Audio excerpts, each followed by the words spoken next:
The bank tellers laughed when I asked about a loan, right up until they pulled up my account and saw the balance.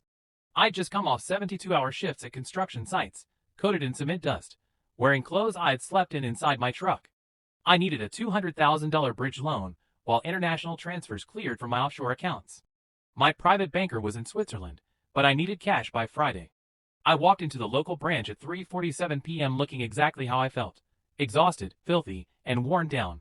The junior teller, Madison, visibly recoiled when I stepped up. Two other tellers leaned together behind her, whispering and staring at my clothes. "I need to apply for a business loan," I said, sliding my ID across the counter. Madison picked it up with 2 fingers, as if it might stain her manicure.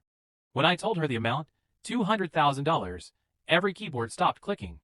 Her supervisor, Janet, approached in a tailored suit and a practiced, dismissive smile. "Sir, I think there's been some confusion," she said. "This is National Trust Bank. We don't usually handle smaller community lending." She glanced at my dusty clothes when she said smaller. I mentioned international transfers. Her smile turned patronizing. "International?" she asked. "From where?" "Mexico." Madison snickered. "There's a payday loan place down the street. They might be more flexible for someone in your situation." "I have accounts here," I said evenly. Janet sighed. "If that were true, you'd have a relationship manager. You wouldn't be standing in line with basic retail customers." By then, other employees had gathered to watch. A loan officer named Brad called out, "Make sure his ID is real. A lot of these guys use fake documents." More laughter. Janet folded her arms. "A loan of that size requires a credit score over 750 and substantial annual revenue. You look like someone who'd struggle to qualify for a $2,000 personal loan."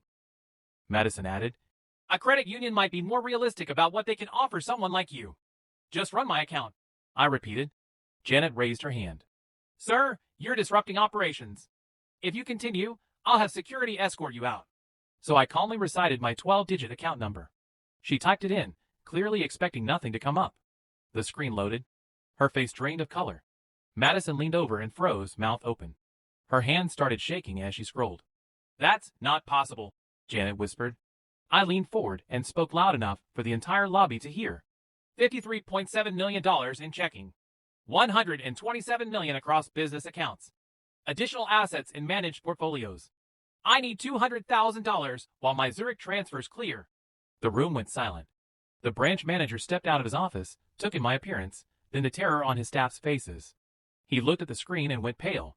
"Your employees spent 20 minutes explaining why someone like me couldn't qualify for a basic loan," I said. "They suggested payday lenders, mocked my appearance, questioned my identity, and implied my money wasn't legitimate. Customers had been watching the entire time. Several were recording.